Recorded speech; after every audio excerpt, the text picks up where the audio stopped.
the weed. But I'd expect the Poles to be up there, and maybe the Belgians in what should be a pretty good race, I think, Elise. Yeah, absolutely. I mean, the Polish crew, I'd say, will have this race pretty wrapped up, but the Belgian crew will be looking at having a bit of a good hit out. They didn't have the best World Cup. In fact, I'm not sure they raced. I think maybe Lisa was a bit sick or injured or something like that. So they'll be looking at making every post a winner here, but it is the Polish crew with the better of the start. And the Belgians, normally you don't see them feature out the start block. So they've obviously been working on their speed throughout the summer over here in Europe, and they've really made some massive progress. Interesting to see Michelle Russell, like you said, in the K2. We typically see her in the K1, so a bit of a change for the Canadian crew, and they're sitting in about fourth position now, but it is the Polish crew. They're about half a boat length in front of the Bulgarians on the far side, as well as the Belgian crew here in lane 7. They've got the red nose and having a very, very good race. If you're up with the Polish crew through the 250-meter mark, and particularly with a finish like I know the Belgian girls have, you know you're in good form.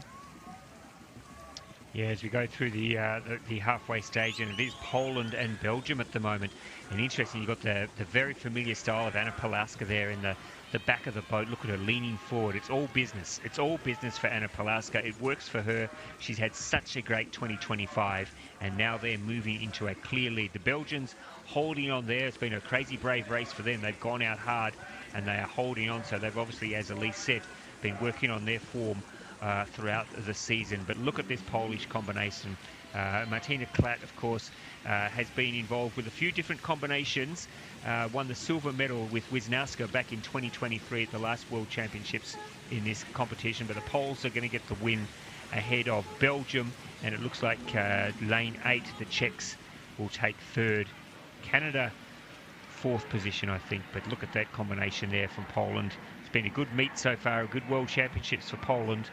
I said earlier in the commentary, this is a little bit like the lead up to the 2024 Olympics, and it didn't quite go right when we finally got to Paris, but they would have learned a lot from that, and that's a very strong combination, a good pairing, I think, Elise, and showing that they are definitely, if they're not pre-race favourites, pre-medal favourites, then they'd be up there pretty close to it. It'll be a shock, I think, if the Poles don't make the podium.